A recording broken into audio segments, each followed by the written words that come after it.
सभी को नमस्कार। मैं कविता दुआ करनाल से पॉलिटिकल साइंस लेक्चरर स्वागत करती हूँ आपका +2 पॉलिटिकल साइंस की क्लास में। जैसा कि आप जानते हैं, हम बुक 2 लेसन 4 पर चल रहे थे।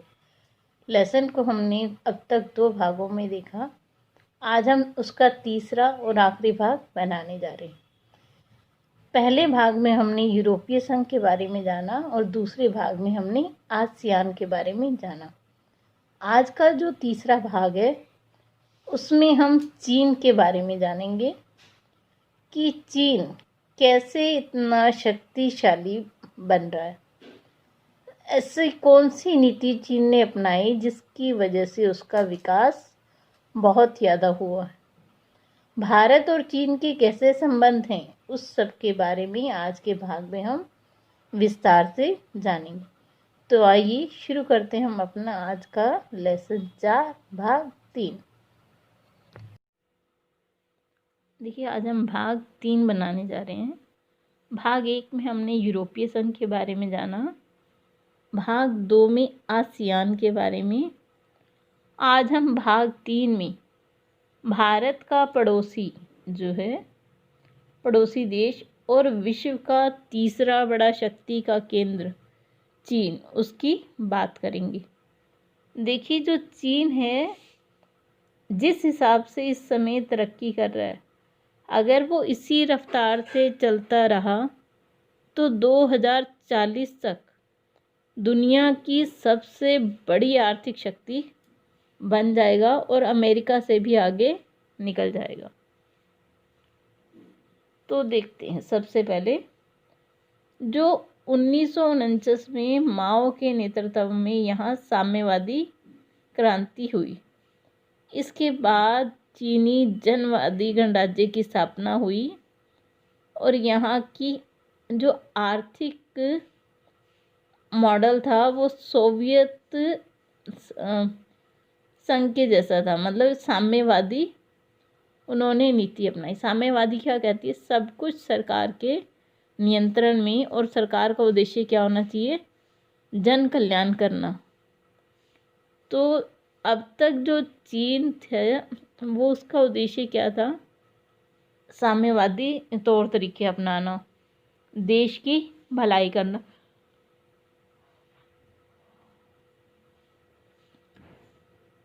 चीन का उद्देश्य था कि जो इसका पैसा बाहर से सामान निर्यात करने में खर्च हो रहा है तो उसे कमी की जाए और जो अपने ही देश में हर सामान तैयार किया जाए।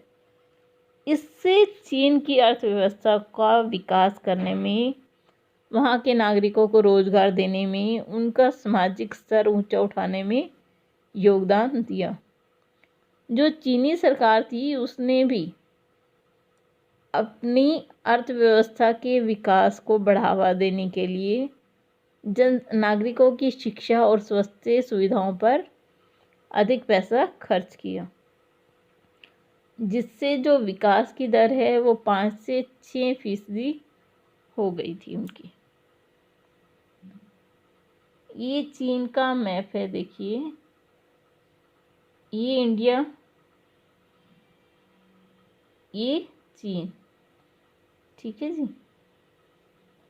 देखिए, ये चाइना कितना बड़ा कंट्री है, आपको दिख रहा हो दूर दूर तक। चलिए आगे चलते हैं इससे।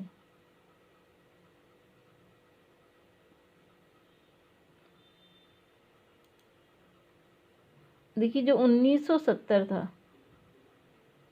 चीनी नेतृत्व में 1970 के दशक में कुछ बड़े निर्णय लिए गए। चीन ने 1972 में अमेरिका से संबंध बनाए, राजनीतिक और आर्थिक एकांतवास को समाप्त कर दिया। 1973 में, देखिए 1972 में तो उसने अमेरिका के साथ अपना संबंध बनाए।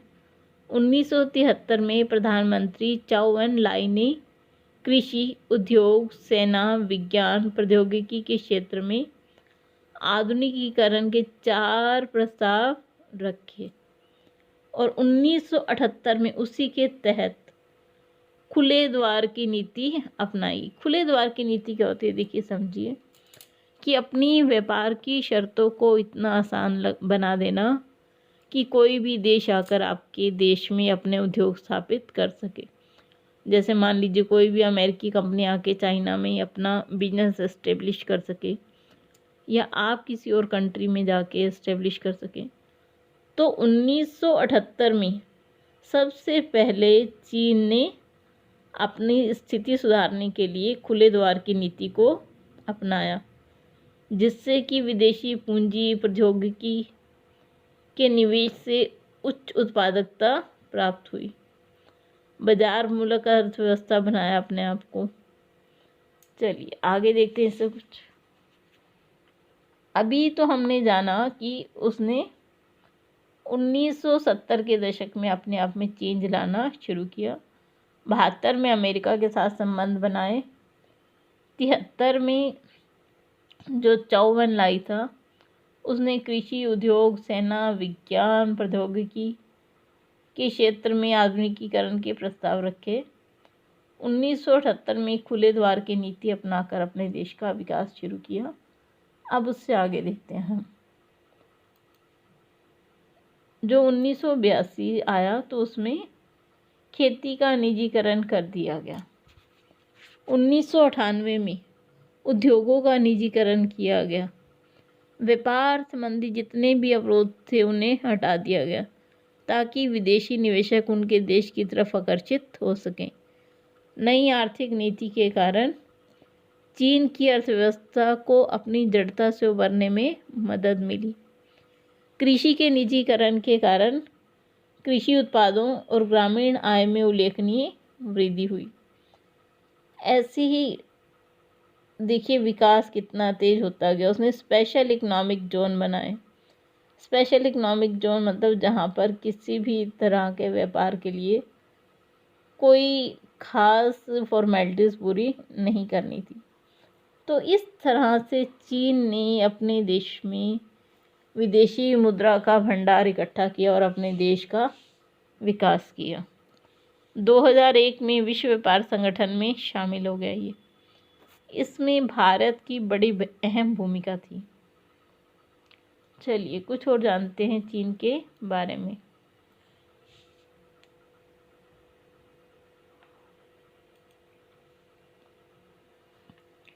उन्नीस के बाद से जारी चीन की आर्थिक सफलता ने चीन को एक महाशक्ति के रूप में उभारने में मदद की। अगर ये इसी तरह से तरक्की करता रहा तो 2040 तक ये दुनिया की सबसे बड़ी आर्थिक शक्ति बनकर अमेरिका से भी आगे निकल जाएगा। तो चलिए आगे देखते हैं। ये आपको एक साइकिल दिखाई दे रही है, कार्टूनिस्ट ने बनाई है। देखिए क्या कहना चाह रहा है कार्टूनिस्ट। कार्टूनिस्ट कहना चाह रहा है कि पहले चीन का रुख में बदलाव को इंगित कर रहा है। दूसरे कार्टून में साइकिल का प्रतीक के रूप में इसे शामिल किया गया। विश्व में सबसे ज़्यादा जो साइकिलें हैं वो चीन में ही इस्तेमाल होती हैं। ये आपको दिखाने के लिए ये कार्टून बुक में दिया गया है कि विश्व की सबसे अधिक साइकिलें जो हैं जो चाइना में यूज़ हो रही है।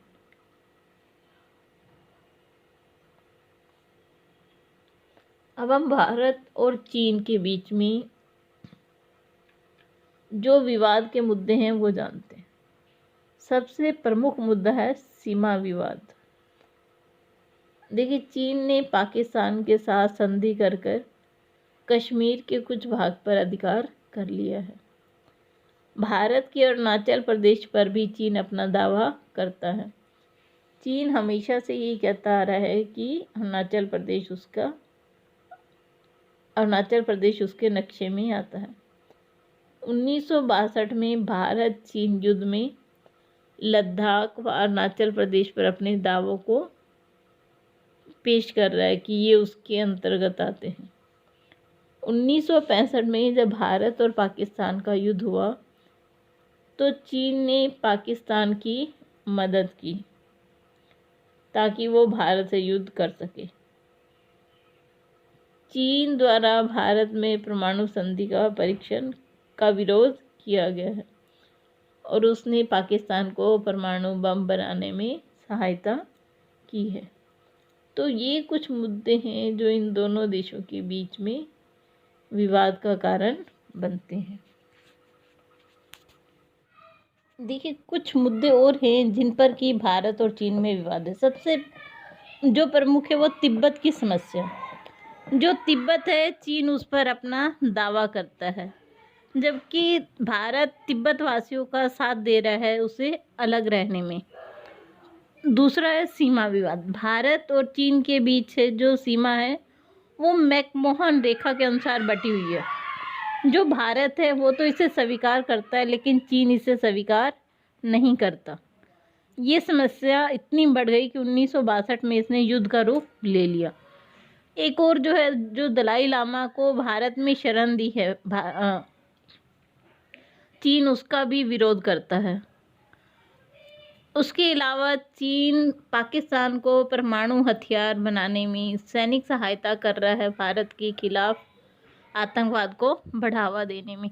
तो ये कुछ मुद्दे हैं जो भारत और चीन के बीच में तनाव पैदा कर रहे हैं।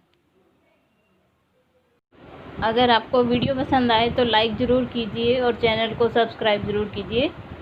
आप सभी का बहुत बहुत धन्यवाद।